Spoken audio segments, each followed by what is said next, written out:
hanging in the bottle. I seen her out there on the avenue, all by herself, and sure need help from the bottle.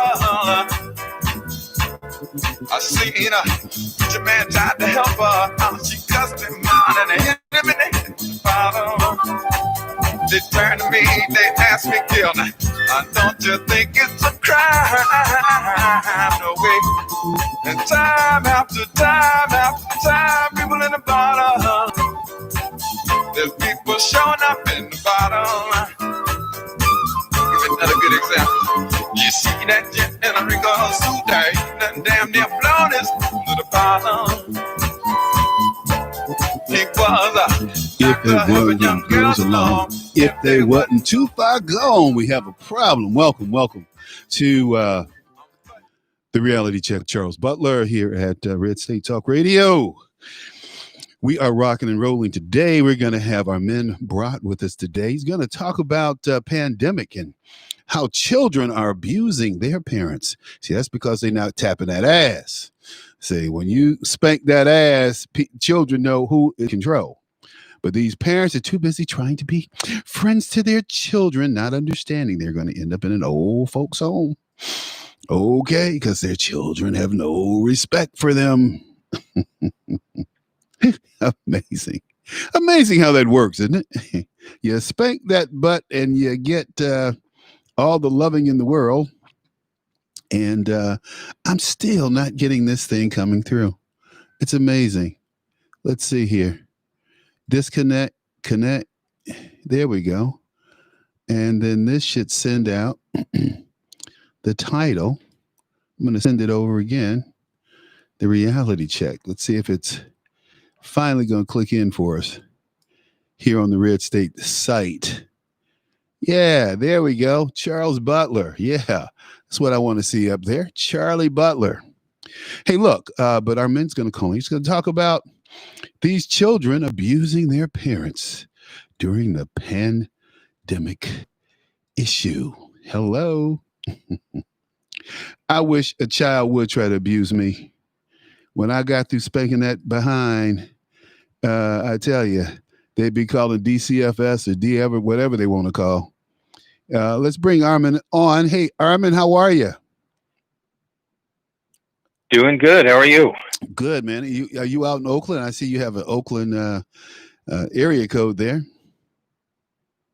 I'm actually close to Oakland. I moved when my daughter started going to school in a different city. I moved over to that city. It's I wish I could send you some pictures here. It's bizarre. We have these fires in the area, and the sky is red. Hey, look, man, that's what you get for like having ordinary. Listen, this is what you get for allowing your state to turn into Sodom. Okay, I say that these fires are caused by. This is just a sign of things to come, my friend. That's why I left California. Well, Sodom and Gomorrah, baby. Well, it could be an interesting political metaphor that the sky is usually blue, kind of like the steak. Yeah. And now the sky is red, and you wonder, Mel, does that tell you about things to come? Well, the president said, well, if you just let us get in and do some raking and take care of this underbrush instead of letting these fires occur, because that's what happens when we don't work and we don't manicure, we don't take care of the forest. Because, years ago, I can remember, during this, what do you call it? It's not the tsunamis. What is it called when it gets hot during the summer? The winds blow the different way. Santanas. I remember when the Santanas used to come, and we'd have some fires like in Oceanside in Camp Pendleton, but they weren't that bad. And then we started, with this, we're going to, we're damaging the earth and we need to, what did Bill Gates say? We need to kill 300 million people for the earth to survive and all this craziness. And people act like they never heard Bill Gates say this stuff. I said, hey, look up Bill Gates saying that the human population needs to be culled like you cull a herd if the earth is to survive. Now, he's a code writer the last time I checked. He wasn't a what do you call the people who monitor humans and that do all these different studies? But here's a guy who didn't finish college, okay, and he's trying to rule the world. Well, I have the solution, and there are articles out there about Bill Gates saying I have the solution to climate change. So when did he become a climatologist? Okay. Yeah. Well, hey, but look, man, this is what I want to ask you about. People get a bunch of money, they feel they can say whatever they want to say. And do whatever they want. Part of our celebrity culture. Yeah. Well, I mean, our culture loves that stuff. And well, look at Epstein. I mean, this guy ran amok. Was the guy who got killed? What was his name? Epstein, right? The guy who Jeffrey, the child, with the like little girls. Yeah. And it's really interesting that the Queen of England threw her grandson under the bus. I mean, or is it her son? Andrew's her son, right? I think it's her son. Yeah, he's her son. They threw him under the bus, man. I mean, they took all of his royal duties away. You don't hear about this guy. It's like he's gone. Nope, he's gone. It's like he has these pictures with this woman who says, "Well, yeah." And in this picture, when I was with Andrew, they took this picture and we went into the bedroom and I did X, Y. I'm like, whoa, dude. Oh, whoa. It's like R. Kelly. Why would you videotape yourself with a 13-year-old? Hello. Yeah, you gotta wonder. R. Kelly will never see the light of day. I think that whole I know his attorney, Steve Greenberg, and I say to Steve all the time, I say, hey, man, I think he staged that beat down so that he can get out of jail. Anyway, hey, but look, wouldn't surprise me. Talking about beat downs.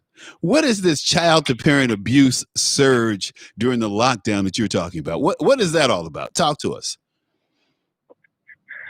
Well, I think that there have been some interesting studies. It's just fascinating. Of course, there's studies that are coming out all the time, and sometimes they're crazy, and sometimes they're actually thought-provoking. But you probably heard that there's an increase in divorces going on now because of that they're attributing to COVID-19 and all the pandemics and lockdowns. But how do you file? And there's an increase in newlywed couples are breaking up.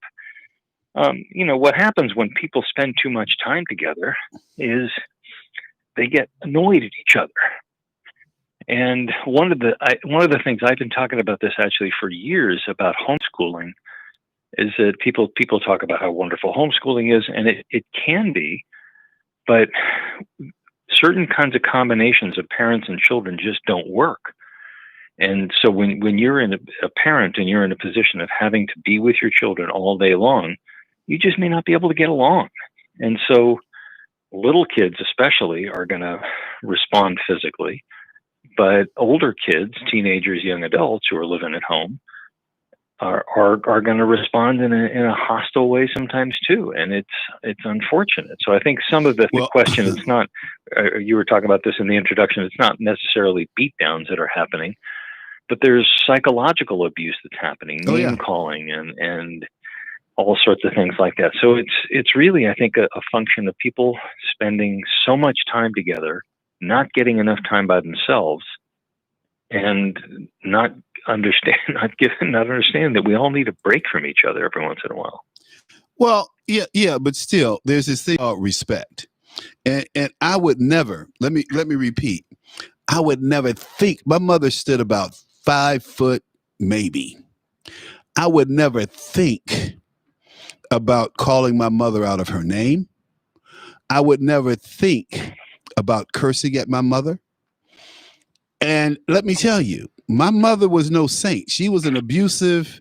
Today, she would be put in jail for some of the stuff she did to myself and my two brothers. Literally, seriously. But I would never think about doing anything to hurt my mother emotionally, physically. Not gonna happen, dude. You get beat down. I'm serious. Yeah. And my mother was 70 years old. No, I agree with you. And I think. But think about the times. Oh, go ahead. I'm sorry.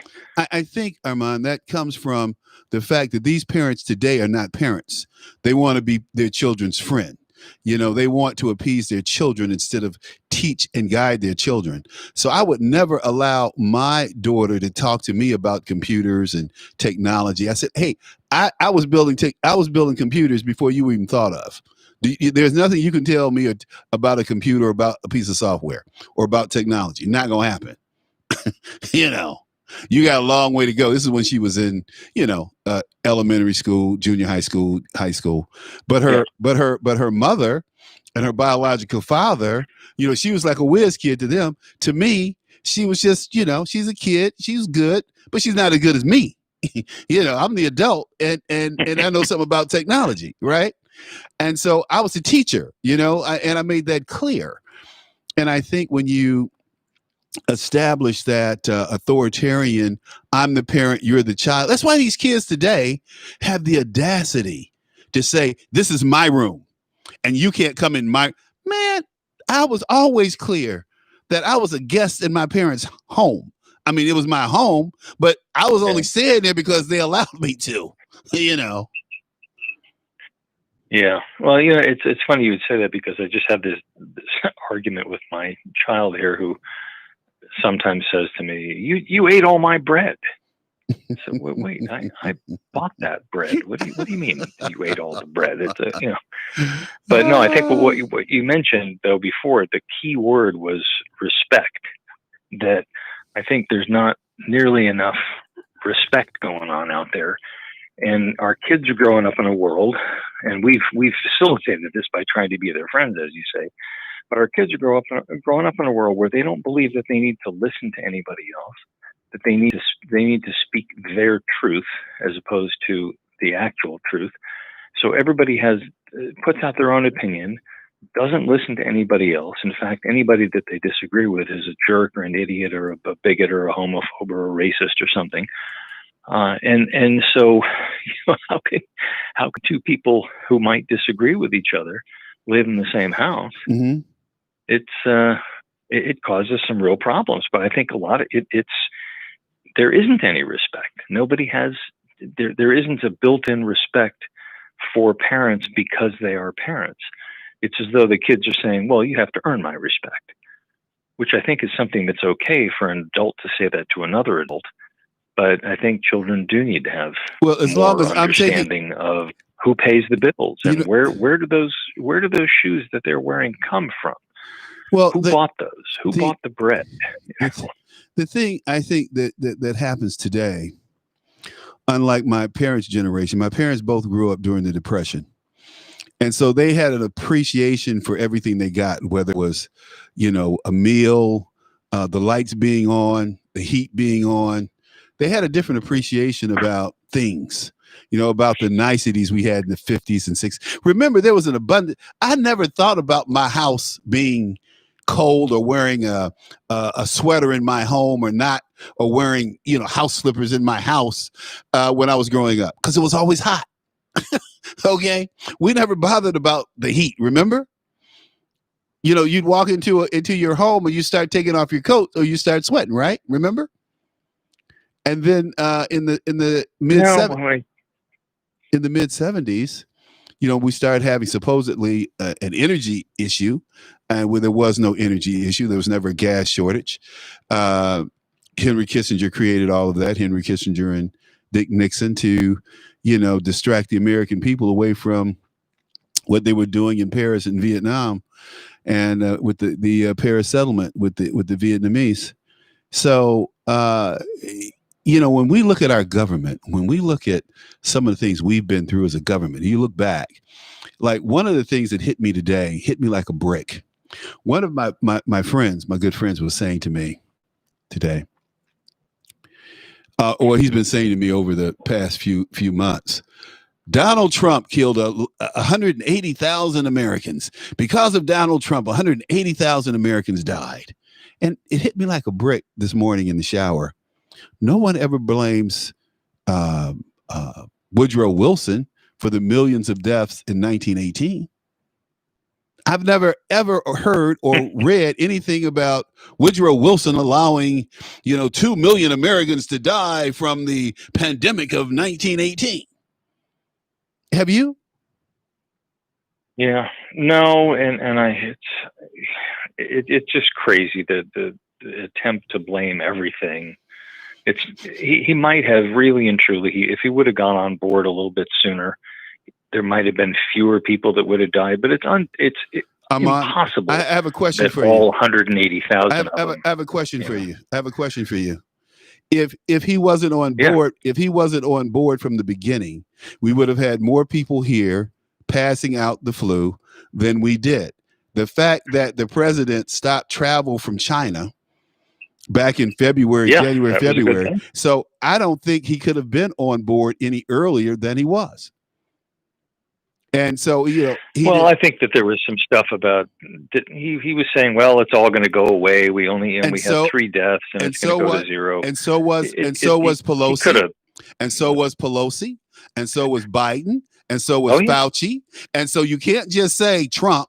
It was, our so-called expert on infectious diseases, Fauci, was saying the same. It's no worse than any other flu. Why does everyone forget that?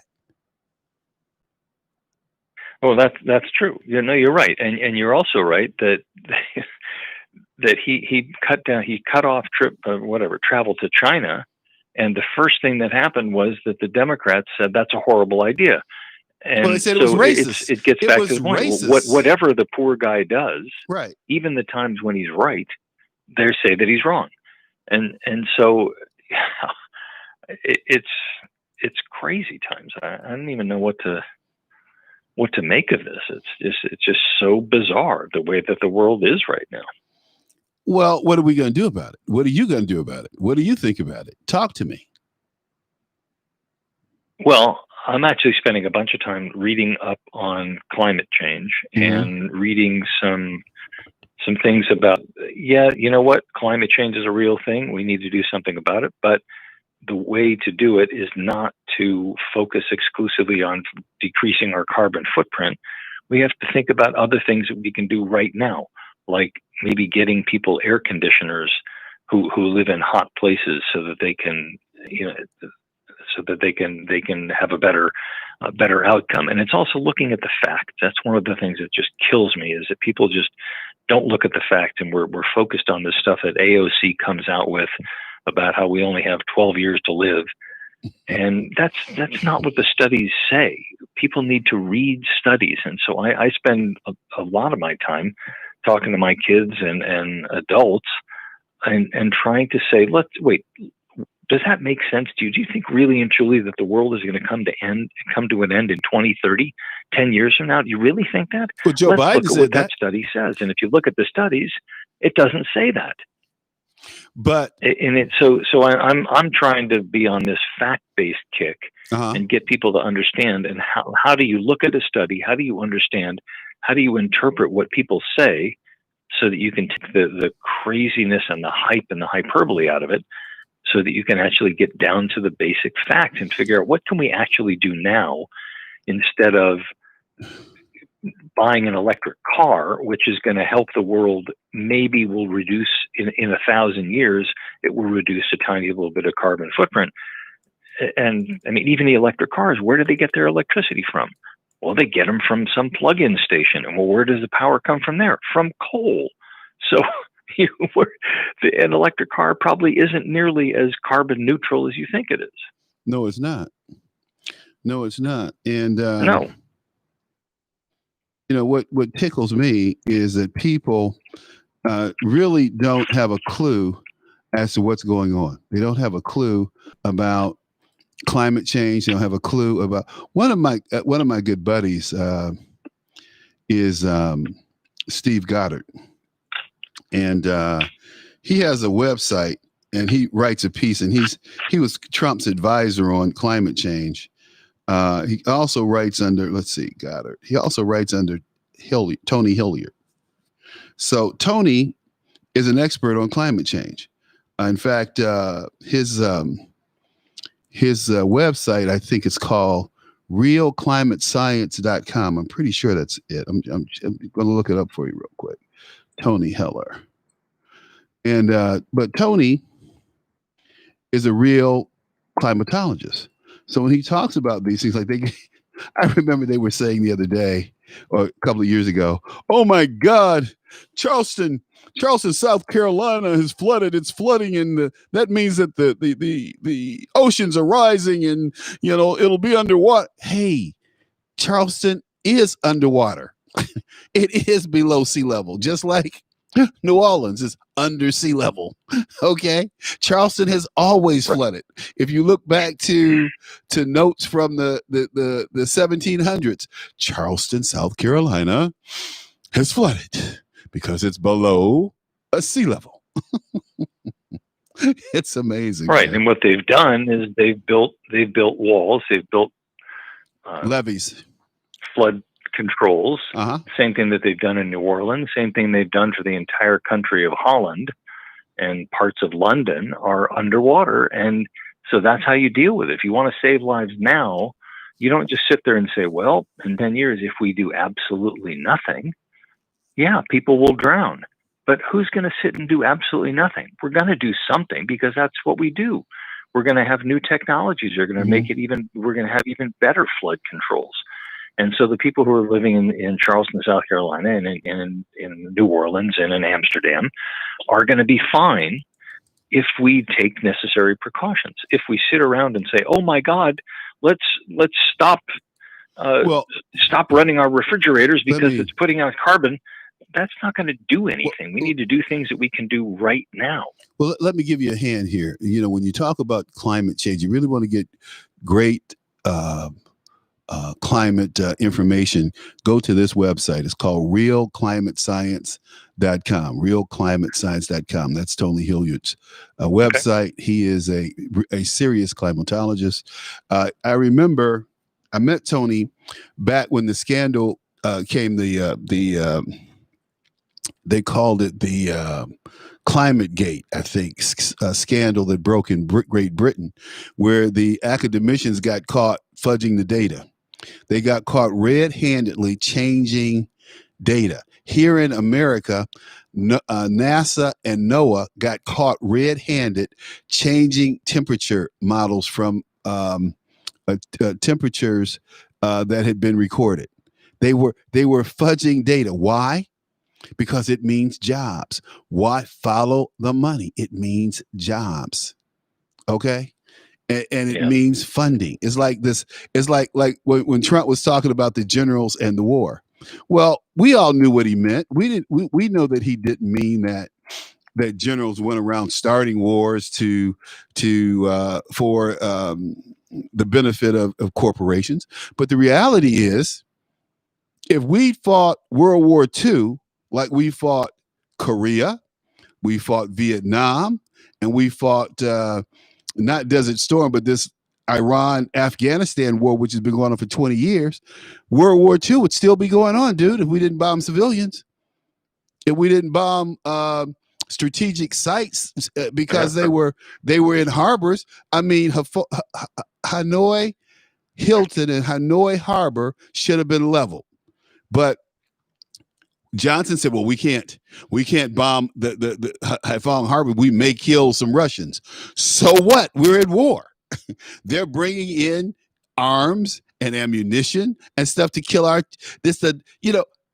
don't know how come Johnson was never impeached. He must have had a file on everyone, because the guy should have been impeached for what he did in Vietnam, whether it was the Gulf of Tonkin, right down until he left office in 1968. The guy should have been, in my opinion, ran out of office for what he did. It was despicable. It was disgusting. We now know the Gulf of Tonkin never happened. We only had one attack on the United States Navy by the North Vietnamese, and that was the Gulf of Tonkin. North Vietnamese didn't have a Navy. Hello. And then we look at, go ahead. No, I was just going to say, I got another call I got to be on in about 3 minutes, but I want to just mention one, because I think I'm going to take a look at that site, realclimatescience.com. It looks great, but there's a book that I want to recommend to people too. Right. Not mine. It's by a guy named Bjorn Lomborg, Lomborg, and it's called False Alarm, which sounds a little bit crazy, but it's really good. And the guy's a serious scientist, and he talks about in great detail about the thing. He's not saying climate change doesn't exist. He's saying it exists.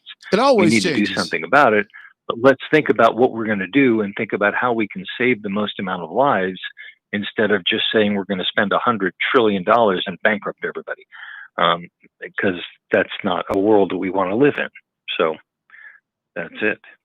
Well, what about your book? Tell us about your book. You can talk about your book. Oh, well, they're all parenting books. So we were talking a little bit about parenting, but MrDad.com is my site, MRDAD.com. And the most recent one is the New Father, Dad's Guide to the Toddler Years, which talks about toddlers and how you can be the best, most involved dad possible, and the important impact that dads play on kids and kids' lives, and how dads can understand that impact and how they can take charge, be involved, and create wonderful kids. Well, don't tell that to black women. Hey, listen, don't tell that to the women that started Black Lives Movement. They said there is no need and no use for black men or men, period. Oh, that's a whole. Have me back on the show. We can talk about that. It's killing me.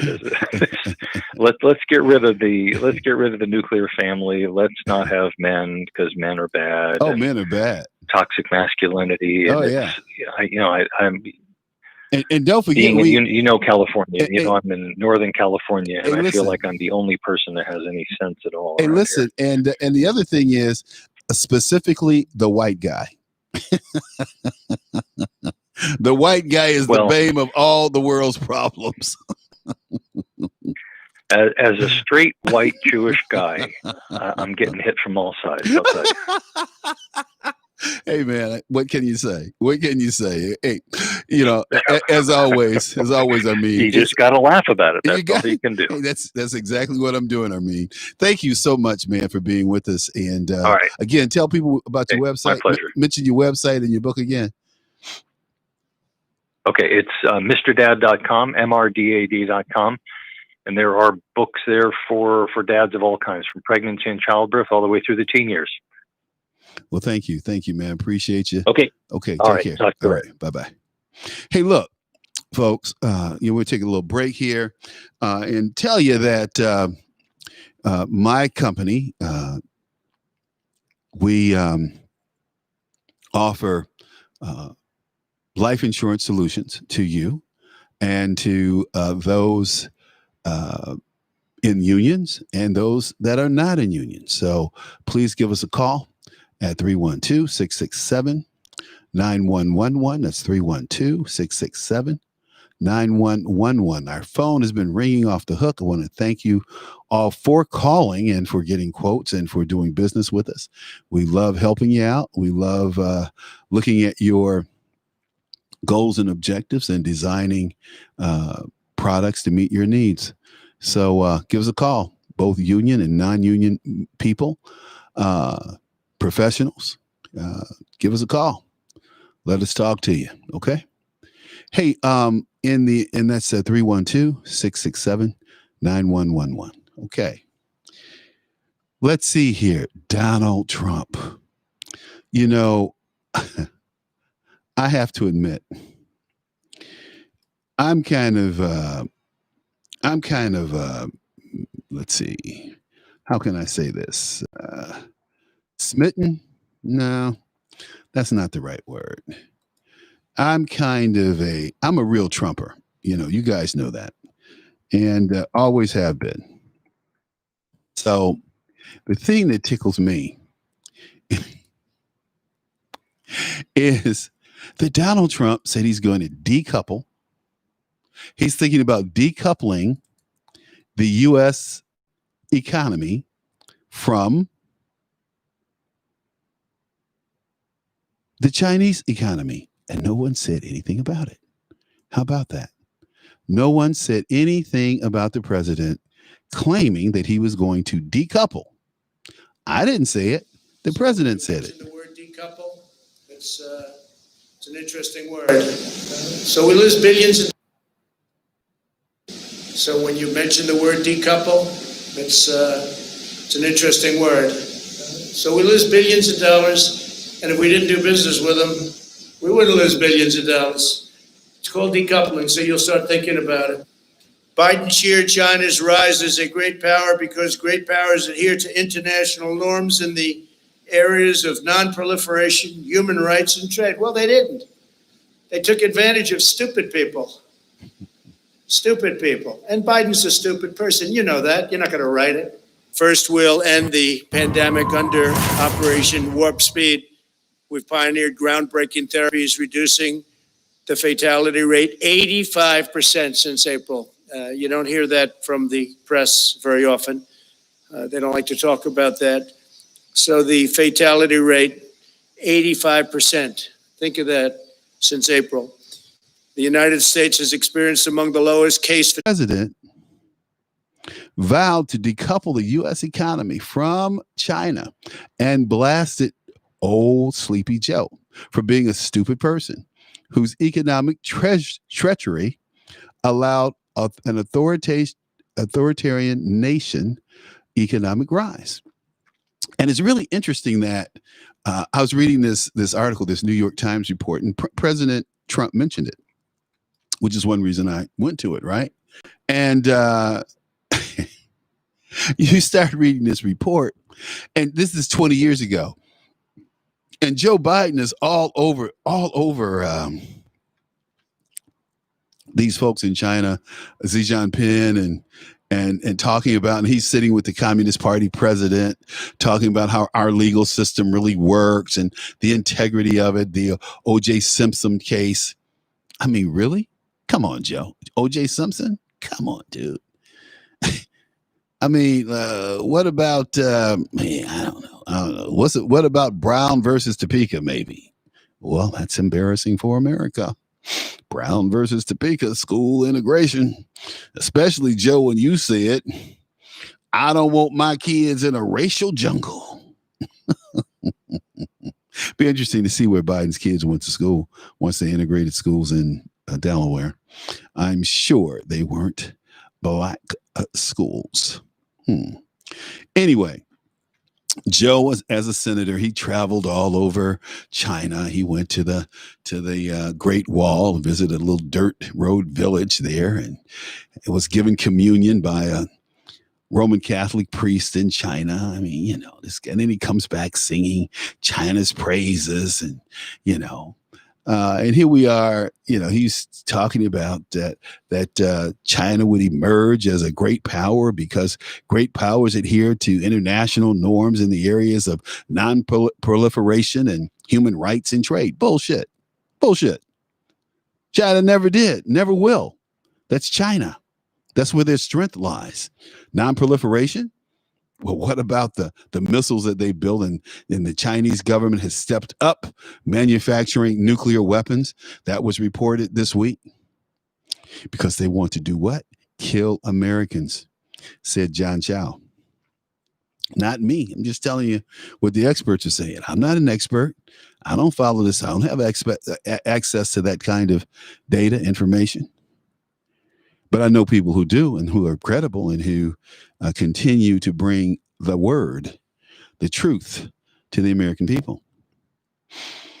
So two decades later, 20 years later, China has emerged not only as a great power, but a threat, a military strategic threat to the U.S., not only in South China, not only in Asia, but in Africa and the Caribbean. And South America. They're in South America building ports and bringing troops and bringing these so-called workers. Because see, China has billions of people. I think they have 1 billion, 2 billion people or something like that, 3 billion people, something ridiculous like that, 2 or 3. I can't remember China's population right now, and I'm not going to look it up. But when they take on a project, whether it's building a port, building a lock, building a dam, they bring their own workers. They send in their own workers. Boom. These people just get up and move to Africa. Whoop. Okay. They get up, they move to India. Whoop. They get up, they move to Venezuela, Peru. Whoop. Okay. That's what they do. And they send their money back home. So, like I said, here 2 decades later, these people are not only an economic threat to us, but a military threat to us and a dangerous rival. And Republicans and Democrats alike, if they're truthful, that's what they're saying. If they haven't been bought and paid for by the U.S. Chamber of Commerce and the Communist Party of China. So the 2020 election is going to be partially defined by this new Cold War. There's no question. And as Biden faces fierce, and I do mean fierce, campaign attacks from President Trump, his language on China points to drastic shift in thinking. He's not shifting anything. He's just trying to shift to get elected. His actions dictate who and what he is. As Denny Green would say, we saw Joe Biden. We've seen Joe Biden. We know exactly who he is. Denny, can I say that again? We know exactly who Joe Biden is. He's a capitulator. He's a sellout. He sold his country out. He sold off our jobs. He would not stand up to NATO. NATO's been sucking us dry. Whenever we talk about NATO allies, all we're talking about is U.S. troops, U.S. airplanes, U.S. infantry, U.S. artillery. That's what we're talking about. We send, 100, 200,000 troops to Iraq and Afghanistan, and the U.K. sends 5,000. Germany sends 2,000. How's that equal? How's that participating? Hello? Look at all the young men and women we've lost in combat, all the young men and women that we've lost who've trying to help other people, trying to build schools, trying to build homes, trying to repair, getting blown up by these morons over in Afghanistan and Iraq. These people are backwards. They've always been backwards. Leave them to their backwardness. We should have left Saddam Hussein in place because he knew how to control what? The tribes. These so-called nation states are not nation states. They're tribes first. They're clans. They could care less about Afghanistan as a nation. Afghanistan's no damn nation. It's a group of tribes that rule Afghanistan and Iraq. And oh boy, Saddam Hussein, he knew how to control them. That's why he had to fake that he had WMD, because he certainly didn't have enough men to fight all these different factions. He said, hey, I got the big one over here, baby, in my back pocket. Mess with me. I'll drop it on you. I got W. And he told the world, yeah, I faked that I had WMD. I never had WMD. I faked it. I had to keep these people in line. And the Americans knew it. He said, hey, the Americans knew I was faking. They knew everything. We know, after all, we put Saddam in power. Everybody kind of forgets that we supported Saddam Hussein. Well, I remember we supported Noriega. We took him out too. See, it does not pay. We supported Gaddafi. Gaddafi paid millions and millions in fines and reparation and all kinds of stuff to be a good world citizen. And then we talked Gaddafi into giving up his nukes. Gaddafi said, I will do that because I trust the Western world. I trust that you will be fair. I trust your humanity. So I'm going to become part of the world order, the world body. Man, he gave up those nukes. We went in there and you saw what happened to Gaddafi. They found him in a hole, pulled him out of that hole and killed him. Blew up his kids. The CIA's back channeling on the phone with one of his sons, gets blown up. Kids are killed. Bam. Hello. It's not Charles Butler making this up. This actually happened, people. This actually happened. You know, no historian is going to pull it together that way. But if you go do your history, you go do your homework, that's exactly what happened. Don't give up your nukes. Ever. People will take you out. Just remember Gaddafi. Muammar Gaddafi. who was an actor on the world stage. A lot of things attributed to Gaddafi, I don't think he did. He was very clear about that. But it's like 9/11 and bin Laden. I remember when 9/11 happened, bin Laden said, I didn't do it. I didn't take down the towers. But now understand, I'm glad they came down, but I didn't do it. And then after a while, he just said, yeah, okay, fine. I did it. If you want me to do it, okay, fine. So now Mr. Biden says, we have to get tough. We have to get tough on on China. So Biden called Xi Jinping, the dictator, Chinese leader who just declared himself Chinese president for life, a thug. And he's threatened if elected to impose swift economic sanctions. He's lying. He and Pelosi are in bed together with the Chinese.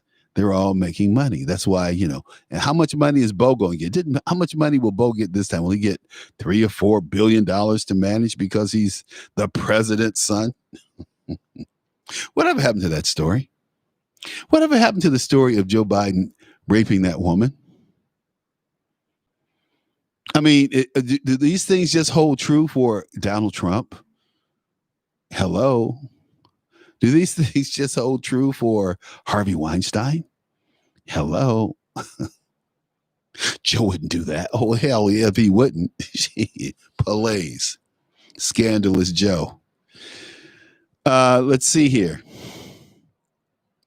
So, and justice will have swift economic sanction if China tries to silence American citizens and companies.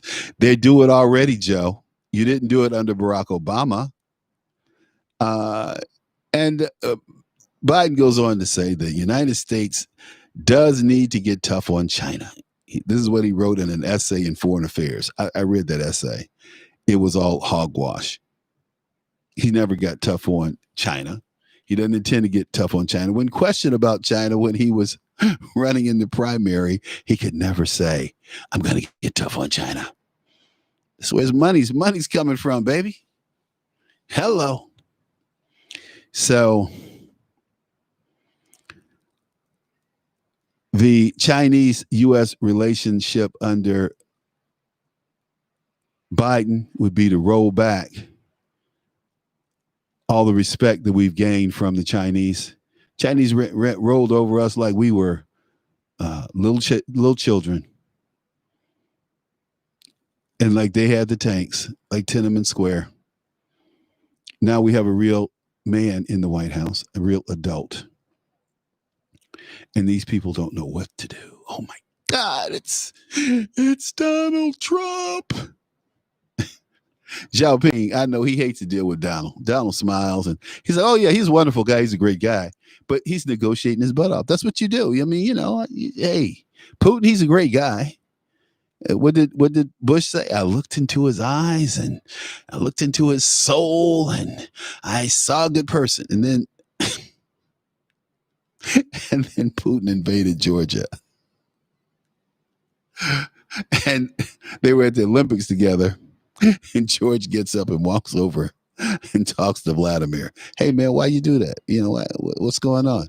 Hey, I did it because I needed to do it, George. What can I say? It was there.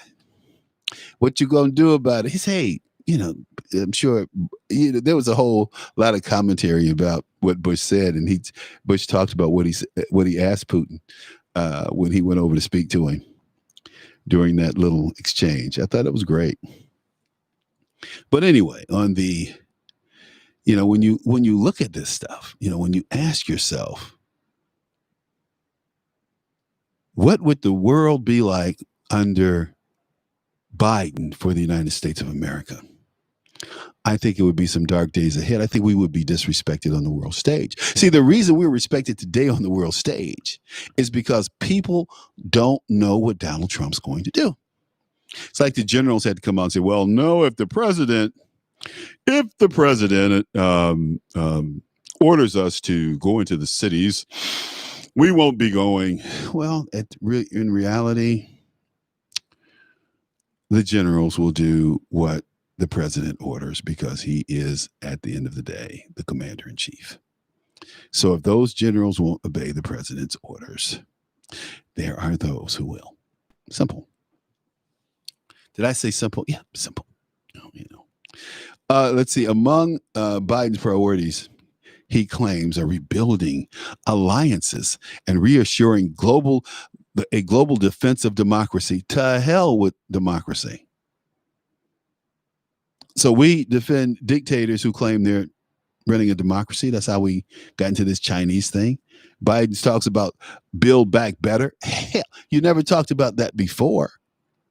All you did was talk about managing a transition from America being the number one power in the world to the number two power in the world. That's what I remember from the Obama administration and the Obama-Biden administration. That's what I remember. Now, if you can remember something different, please let me know. They said Mr. Trump vacillates wildly on China, but he doesn't. He halted his damaging trade war this year. No, he didn't, actually. He's ready. He's ready. He's rocking and rolling. You know what I have a taste for? Is some good chicken noodle soup. I'm trying to figure out where I can go to get some good chicken noodle soup. You know, maybe I'll go to what's that place? Mariano's. Yeah, Mariano's. Get a little chicken noodle soup. But Joe Biden and his passion, he's caught. You know, this guy is caught numerous times on campuses talking about how great China is. You know. And wow. Joe Biden. It would be dark days ahead for us if this man were to be in office. So I want you all to do a couple of things. I want you to get out to the polls and vote. I want you to vote in person. I don't want you to send in what do you call it? Absentee ballots. I don't want you to mail in ballots. I want you to get to those damn polls. And you get to those polls and you make sure that your vote is cast at those polls. And you check your vote and you check it again.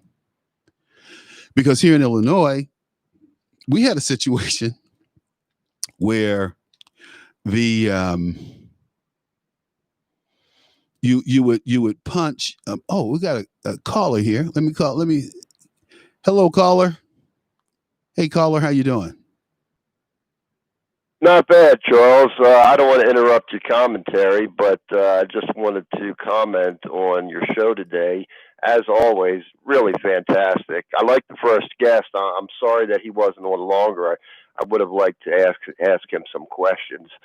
Hopefully you'll have him back on again. But I just wanted to say real quick, you know, everything you've been talking about today, you've been so on point about. And you said something earlier about people needing to do their homework. And I just wanted to tell your listeners, especially the new ones, that's what makes your show so fantastic is you do your homework. Plus you come from such a background and you have such a knowledge base that you can provide a show and give intelligent commentary, which is so rare in today's media. I would encourage anybody who enjoys your show like I do and so many others, contact your local media outlets. Let them know via email, via telephone, via the written letter that you want Charles Butler on their show. Either the paper, you want to hear from them there. You want to hear from them on the cable outlets. You want to hear from them on your local news. That actually makes a difference because your voice needs to be heard. Like I said, for someone to do their homework and for someone to have a background such as yours and to have such a knowledge base and then to be able to give the kind of intelligent commentary that you do, people need that. And it's so rare. You know, I've told you before, you need to be nationally syndicated. People need to hear what you have to say about these issues and be educated by the things that you know. across the nation. So that's all I had for you today. Appreciate But it, man. again, thanks for producing a great show and everything you've been talking about today, from climate change to LBJ to Gaddafi. Again, so on point, and so often people just don't know 15 the seconds. truth because the commentators are talking heads. Right. They don't know the truth, and they Thanks. don't do their homework. Thanks. Thank you, man. Appreciate it. Appreciate you. Hey, folks, we'll be back on tomorrow. And so tune in. Same time, same place. Red State Talk Radio. So give us a shout. Take care. Okay. Let's see here. Look, can we put a little bumpy music in here? Bump, bump, bump, bump. Where is it? Oh, man. I'm trying to put a little bumper music to end the show, but don't look like I'm going to find it. Dang. Is that bumper music hiding from me? See, that's the thing about trying to be the producer, the talker. You can't do it all. But we're going to play something here. Let's play a little Chris Rock. Okay. And we're out of here. Take care. All right. Come on, Chris.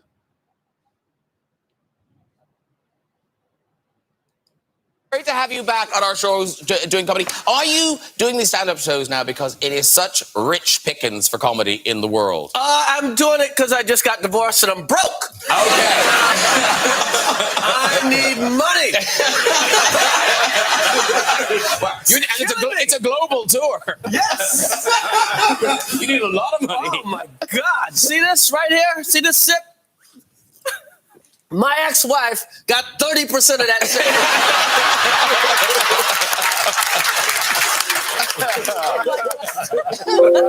Here's the thing. So the Trump jokes presumably just write themselves for you. Yes, unfortunately. Yes. I like Trump. It might work out. Give him a chance. Give him a chance. Do you go at him in your show? A little. You know what's really wild?